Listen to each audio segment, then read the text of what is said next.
Video देखने के बाद वीडियो के डिस्क्रिप्शन बॉक्स में वीडियो के घटक से संबंधित प्रश्न पूछे गए हैं। इन प्रश्नों को अपनी कॉपी में लिखकर हल करें। वीडियो के डिस्क्रिप्शन बॉक्स में एक गूगल फॉर्म की लिंक भी दी गई है। लिंक खोलकर इस फॉर्म को जरूर भरें।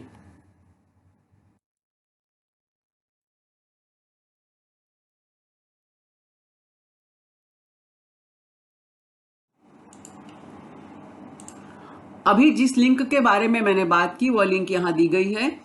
तो डिस्क्रिप्शन बॉक्स में यह लिंक आपको मिलेगी। इस लिंक को ओपन करें। लिंक के ऊपर इस तरह से आपको सूचना भी मिलेगी। अपना अभिप्राय नीचे दी गई लिंक में अवश्य व्यक्त करें। तो इस लिंक को जरूर खोलें। इसमें जो भी प्रश्न पूछे गए हैं उनके उत्तर आपको देने हैं।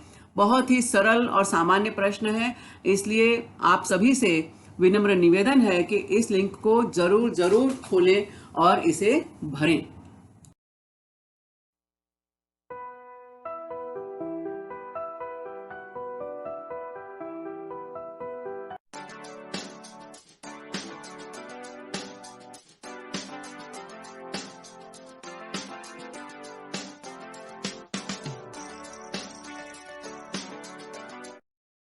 नमस्कार, प्रणाम, आदाब।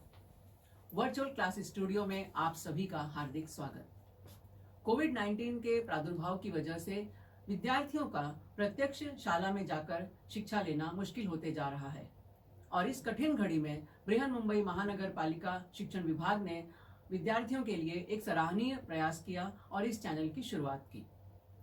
मैं श्रीमती पूर्णिमा पांडे वर्चुअल क्लास स्टूडियो से अपना विषय और अपना घटक लेकर आपके सामने उपस्थित हूँ।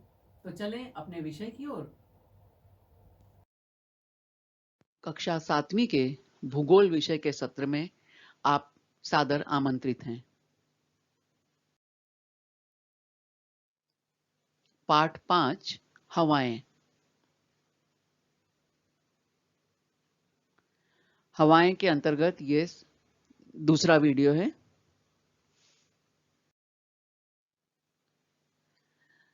हमें हवा का स्पर्श सहजता से अनुभव होता है, परंतु हम हवा को देख नहीं सकते। हवा के बहने का पवन से सीधा संबंध होता है। यह है हमारा राष्ट्रीय ध्वज, हमारा तिरंगा हवा में लहराता हुआ। वाह, कितना सुंदर, कितना मनोरम दृश्य है। हवा बह रही है और यह पेड़ अपनी शाखाओं सहित, अपने फलों सहित हवा में झूम रहा है।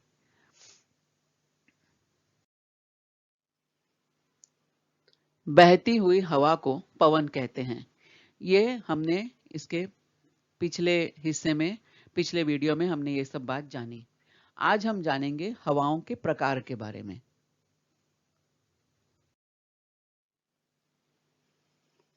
हवाएं जिस दिशा से बहती हुई आती हैं, वे उस दिशा के नाम से जानी जाती हैं।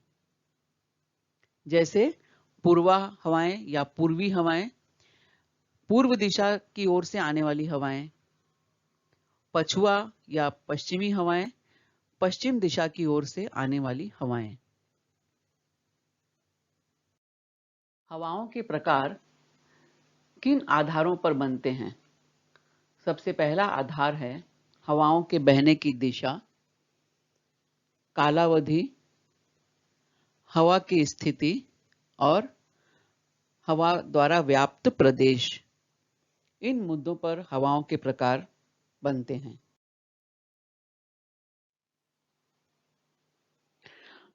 इन आधार पर हम देखते हैं हवा के 3 मुख्य प्रकार हैं। ग्रहीय हवाएं या भूमंडलीय पवन, जिसे हम कहते हैं प्लैनेटरी या परमानेंट विंड। स्थानीय हवाएं, लोकल टर्शरी विंड। मौसमी हवाएं या पीरियोडिक विंड्स।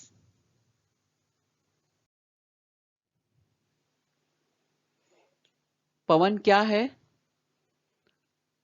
एक स्थान से दूसरे स्थान पर चलने वाली वायु को हम पवन कहते हैं। पवनें हमेशा किस क्षेत्र की ओर चलती हैं? उच्च वायुदाब से निम्न वायुदाब वाले क्षेत्रों की ओर पवन बहता है। पृथ्वी की किस गति के कारण पवन अपनी मूल दिशा से विक्षेपित होती हैं? पृथ्वी की किस गति के कारण पवनें अपनी मूल दिशा से विक्षेपित होती हैं? घूर्णन यानी पृथ्वी के परिभ्रमण के कारण। अपने अक्ष पर जो पृथ्वी घूमती है उसे हम पृथ्वी का परिभ्रमण कहते हैं और उसे हम घूर्णन शब्द भी उसके लिए उपयोग में लाया जाता है। कॉरियोलिस बल का मतलब क्या है? पृथ्वी की घूर्णन गति की वजह से पवनें अपनी मूल दिशा से विक्षेपित हो जाती हैं। इस विक्षेपक बल को सर्वप्रथम कॉरियोलिस विद्वान ने देखा, इसलिए इसे कॉरियोलिस बल कहते हैं। यानी पवनों की दिशा बदल जाती है, विक्षेपित हो जाती है, यानी मूल दिशा से अलग हो जाती है। तो इस जो हवा के इस बदलाव को सबसे पहले जिसने ध्यान दिया था वो महान विद्वान कॉरियोलिस, और उन्हीं के नाम पर इस फोर्स को कॉरियोलिस फोर्स या कॉरियोलिस बल कहा जाता है। एक ही दिशा में वर्ष भर चलने वाली पवनों को क्या कहते हैं? भूमंडलीय पवन या स्थायी पवन या ग्रहीय पवन। स्थायी पवन कितने प्रकार की होती है? 3 प्रकार की। वाणिज्य पवन या व्यापारिक पवन या पूर्वी हवाएं, दूसरी है पछुआ या पश्चिमी हवाएं, और तीसरा है ध्रुवीय हवाएं या पोलार विंड्स जिसे हम कहते हैं। ग्रहीय हवाएं या भूमंडलीय पवन, प्लैनेटरी और परमानेंट विंड्स, इन्हें हम स्थायी पवन भी कहते हैं। ये स्थायी पवन 3 प्रकार के होते हैं। पूर्वी पवन या पूर्वा या ईस्टर्लीज, दूसरा है पश्चिमी पवन, पछुआ या वेस्टर्लीज, और तीसरा है ध्रुवीय पवन या पोलार विंड्स।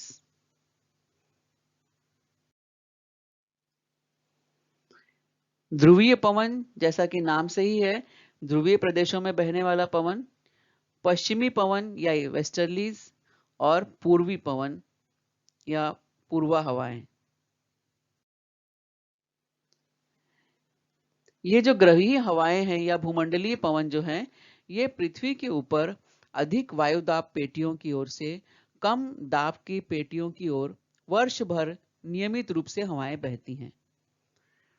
हमने देखा है कि जहां पर अधिक वायुदाब का क्षेत्र है वहां से हवाएं तुरंत कम वायुदाब के क्षेत्र की ओर बहना शुरू करती हैं, और ये हवाएं पृथ्वी पर निरंतर बहती रहती हैं और पृथ्वी का विस्तृत क्षेत्र व्यापती हैं। व्यापती है मतलब कवर करती हैं, आच्छादित करती हैं। इसलिए इन पवनों को ग्रहीय पवन या भूमंडलीय पवन कहा जाता है। यहां पर हम चित्र में देख रहे हैं पृथ्वी का ज्यादा हिस्सा जो है इन पवनों के द्वारा आच्छादित होता है।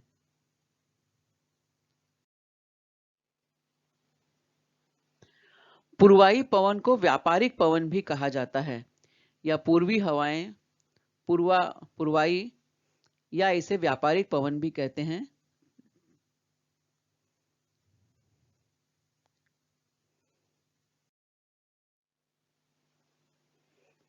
दोनों गोलार्धों में यानी उत्तरी गोलार्ध में भी और दक्षिणी गोलार्ध में भी 25 अंश से 35 डिग्री अक्षांशों के बीच की अधिक दाब वाली पेटी की ओर से विषुवत-वृत्तीय कम दाब वाली पेटी की ओर हवाएं बहती हैं।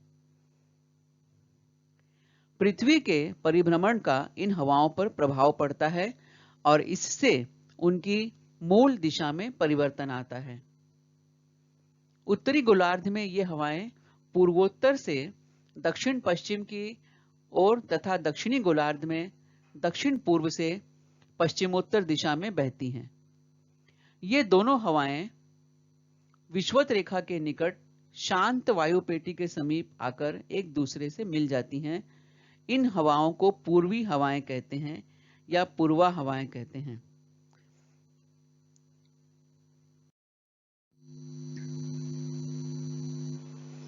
आपकी पाठ्य पुस्तक में दिया हुआ यह चित्र, इसमें विषुववृत्तीय कम दाब पेटी का क्षेत्र, मध्य अक्षांशीय अधिक दाब पेटी का क्षेत्र, उपध्रुवीय हवा कम दाब पेटी का क्षेत्र और ध्रुवीय अधिक दाब पेटी का क्षेत्र दोनों गोलार्धों में क्रमशः दर्शाया गया है। उत्तरी गोलार्ध में ये हवाएं उत्तर पूर्व से दक्षिण पश्चिम की ओर बहती हैं। कौन सी हवाएं? पूर्वा हवाएं, क्योंकि उनकी दिशा से हवाओं के नाम पड़ते हैं। तो ये हवा उत्तरी गोलार्ध में उत्तर पूर्व दिशा से आती है और दक्षिण पश्चिम दिशा की ओर बहती है। और उसी तरह दक्षिणी गोलार्ध में इनकी दिशा दक्षिण पूर्व से उत्तर पश्चिम की ओर होती है, यानी पूर्व दिशा से ही हवाएं आ रही हैं। नियमित दिशा में निरंतर प्रवाह के कारण प्राचीन काल में व्यापारियों को पाल युक्त जलयानों के संचालन में इन हवाओं से काफी मदद मिलती थी, जिस कारण इन्हें व्यापारिक पवन कहा जाने लगा। पूर्वा हवाओं को या पूर्वी हवाओं को व्यापारिक पवन क्यों कहते हैं?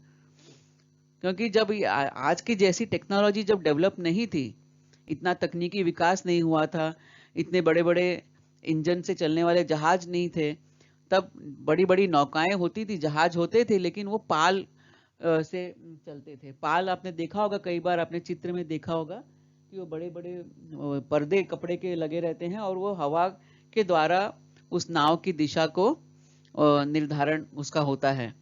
तो जो व्यापारी थे वो इन क्षेत्रों में पहुंचकर पाल युक्त जलयानों की संचालन में आराम से आगे बढ़ते जाते थे। तो इन व्यापारी लोग इसका अधिक उपयोग करते थे, इस कारण इन्हें व्यापारिक पवन कहा जाने लगा। ये पवन वर्ष भर एक ही दिशा में निरंतर बहता है। सामान्यतः इस पवन को उत्तरी गोलार्ध में उत्तर से दक्षिण दिशा में तथा दक्षिणी गोलार्ध में दक्षिण से उत्तर दिशा में प्रवाहित होना चाहिए। नॉर्मल हम ऐसे सोचेंगे कि उत्तरी गोलार्ध में है तो उत्तर से दक्षिण दिशा में जाएगी पवन, और दक्षिणी गोलार्ध में है तो दक्षिण से उत्तर दिशा में प्रवाहित होगा, लेकिन ऐसा होता नहीं है। होता क्या है कि फेरेल के नियम एवं कोरोलिस बल के कारण ये उत्तरी गोलार्ध में अपनी दाईं ओर तथा दक्षिणी गोलार्ध में अपनी बाईं ओर विक्षेपित हो जाती हैं या बाईं ओर मुड़ जाती हैं। हमने फेरेल के नियम के बारे में हमने पढ़ा है कि उत्तरी गोलार्ध से आने वाली हवाएं ये अपनी मूल दिशा से विक्षेपित हो जाती हैं, मूल दिशा से मुड़ जाती हैं, और उसी तरह दक्षिणी गोलार्ध की हवाएं ये भी अपने मूल दिशा से मुड़ जाती हैं। किस तरफ मुड़ती हैं ये हम देखेंगे। पृथ्वी के परिभ्रमण का प्रभाव पवन के बहने की दिशा पर होता है। उत्तरी गोलार्ध में पवन अपनी मूल दिशा से दाईं ओर तथा दक्षिणी गोलार्ध में वे अपनी मूल दिशा से बाईं ओर मुड़ जाते। पश्चिमी हवाएं या पछुआ हवाएं भी जिन्हें हम कहते हैं, दोनों गोलार्धों में मध्य अक्षांशीय अधिक दाब पेटी की ओर से 60 डिग्री अक्षांश के समीप वाली कम वायु दाब की पेटी की ओर हवाएं बहती हैं। पृथ्वी के परिभ्रमण का हवाओं पर प्रभाव पड़ने से उनकी मूल दिशा बदल जाती है।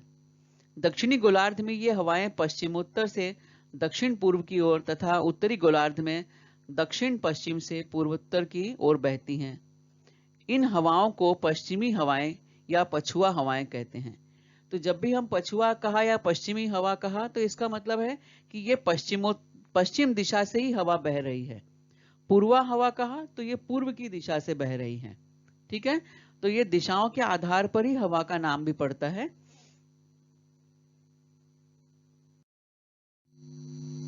दोनों गोलार्धों में ध्रुवीय अधिक वायुदाब पेटी की ओर से उपध्रुवीय यानी 55 डिग्री से 65 डिग्री के क्षेत्र में कम वायुदाब पेटी की ओर जो हवाएं बहती हैं उन्हें ध्रुवीय हवाएं कहते हैं। इन हवाओं की दिशा सामान्यतः पूर्व से पश्चिम की ओर होती है।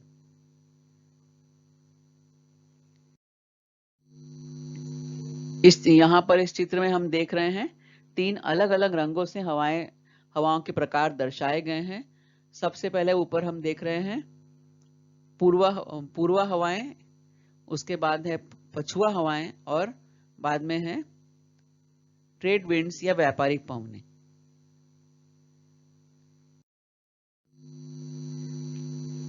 स्थानीय हवाएं। स्थानीय हवाओं के अंतर्गत घाटी की हवाएं, पर्वतीय हवाएं, भूपृष्ठीय हवाएं और सागरीय हवाएं ये महत्वपूर्ण है। उसमें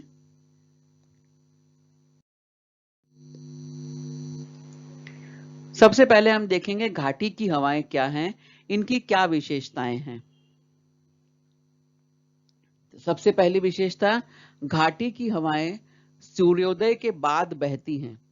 सूर्योदय के बाद बहती है मतलब दिन के समय सूरज उगने के बाद घाटी की हवाएं बहती हैं। दिन में पर्वत शिखर जल्दी गर्म होता है और घाटी का क्षेत्र अपेक्षाकृत ठंडा रहता है। पर्वत शिखर ऊंचे होते हैं, सूर्य की गर्मी वहां ज्यादा पहुंचती है, इसलिए पर्वत शिखर जल्दी गर्म हो जाते हैं। और घाटी जो है वो पर्वतों के बीच का स्थान है, गहरा स्थान है, वो अपेक्षाकृत ठंडा रहता है। परिणाम स्वरूप पर्वत पर वायुदाब कम और घाटी में वायुदाब अधिक होता है। क्योंकि जहां तापमान अधिक होता है वहां वायुदाब कम होता है, ये हम लगातार पढ़ते आ रहे हैं। और जहां पे तापमान कम है वहां वायुदाब अधिक होता है।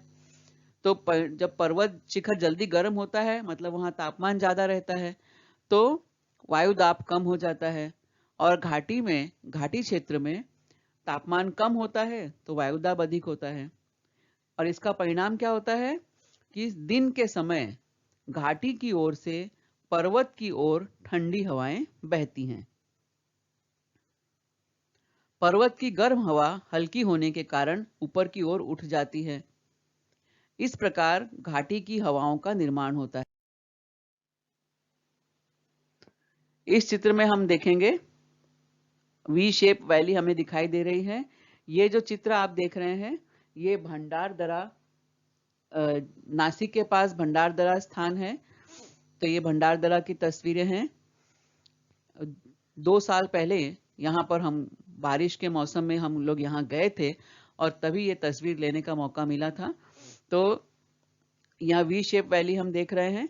तो दिन का समय घाटी की ओर से पर्वत की ओर ठंडी हवाएं बहती हैं। घाटी का क्षेत्र जो है गहराई में होने की वजह से यहाँ ये जल्दी ठंडा नहीं होता, अपेक्षाकृत ठंडा होता है, जल्दी गर्म नहीं होता। और पर्वत शिखर ऊंचे होने से वो जल्दी गर्म होते हैं। तो जहां गर्मी ज्यादा वहां वायुदाब कम। तो जब वायुदाब कम हुआ तो जहां पर अधिक वायुदाब है वहां से हवा उस तरफ बहने लगती है। तो दिन में घाटी की ओर से पर्वत की ओर ठंडी हवाएं बहती हैं।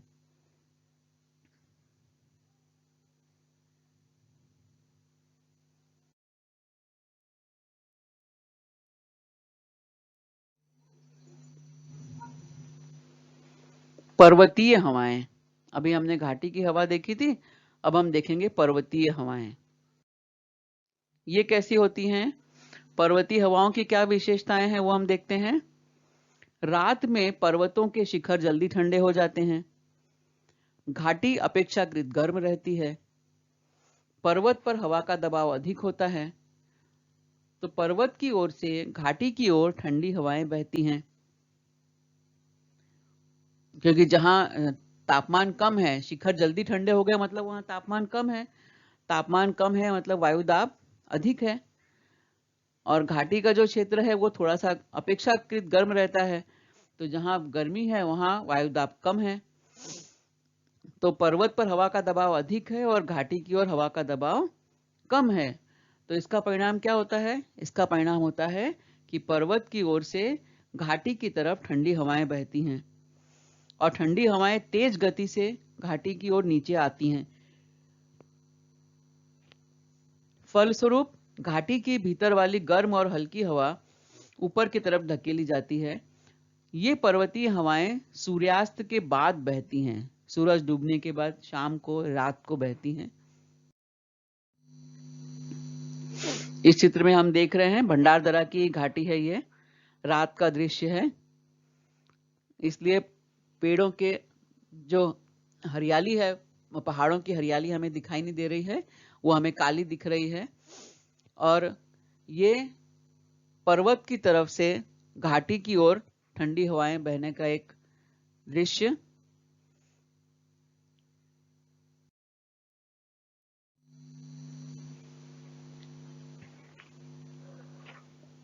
क्या तुम जानते हो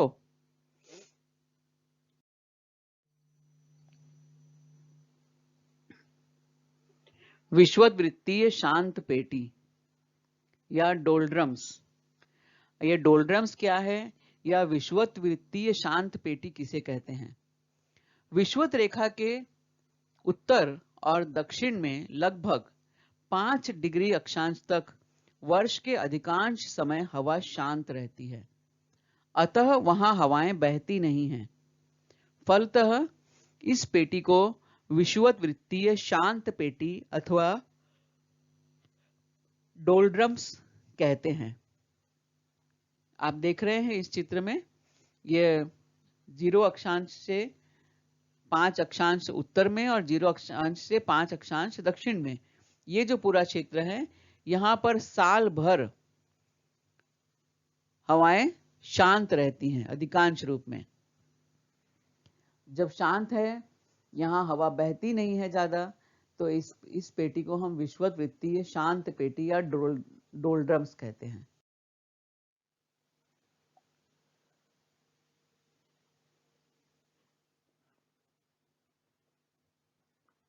अश्व अक्षांश। ये अश्व अक्षांश या हॉर्स लैटिट्यूड क्या है? कर्क रेखा और मकर रेखा के समीप 25 से 35 अंश उत्तर और दक्षिण अक्षांशों के बीच अधिक दाब की पेटी होती है। यानी उत्तरी गोलार्ध में भी हम देखें तो 25 से 35 डिग्री अक्षांश के बीच में, उसी तरह दक्षिणी गोलार्ध में भी 25 से 35 अक्षांश के बीच में यह जो पेटी है, यह अधिक दाब की पेटी है। अधिक दाब की पेटी है मतलब तापमान यहां पर कम होता है और वायुदाब अधिक होता है। यह पेटी शांत पेटी है, अतः इस पेटी को अश्व अक्षांश या हॉर्स लैटिट्यूड कहते हैं। इसका और एक प्रमुख कारण है, पुराने समय में, प्राचीन समय में जो बड़े बड़े पाल वाली नौकाएं चलती थी, तो जो व्यापारी होते थे, नाविक होते थे, जब वो इस क्षेत्र में पहुंचते थे, अब चूंकि यहाँ पे ज्यादा हवा तेज बहती नहीं है, तो वो अपने यान में, अपने नौका में रखे हुए काफी कुछ सामान वो बाहर फेंक देते थे, पानी में फेंक देते थे। यहाँ तक कि जो घोड़े वगैरह वो बाहर से लेकर आते थे, उन घोड़ों को भी वो पानी में फेंक देते थे, ताकि नाव का वजन कम हो जाए और नाव आसानी से उस क्षेत्र से निकल सके। और ये प्रक्रिया लंबे समय तक चलने से बाद में उस जगह का नाम ही हो गया हॉर्स लैटिट्यूड या अश्व अक्षांश। तो हमने स्थानीय हवाओं के अंतर्गत घाटी की हवाएं और पर्वतीय हवाओं के बारे में जानकारी प्राप्त की है।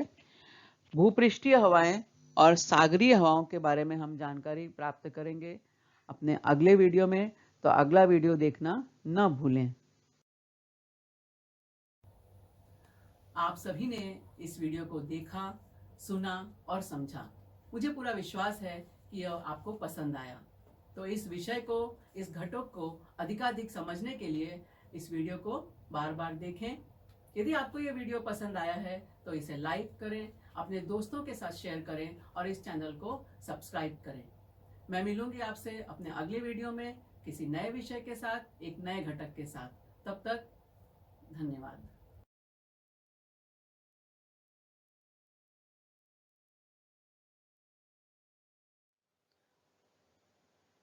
आपने यह वीडियो देखा, सुना और समझा। उम्मीद है आपको ये पसंद आया होगा। आपके सुझावों की और आपके प्रतिक्रिया की प्रतीक्षा रहेगी। मिलते हैं अगली वीडियो में। धन्यवाद।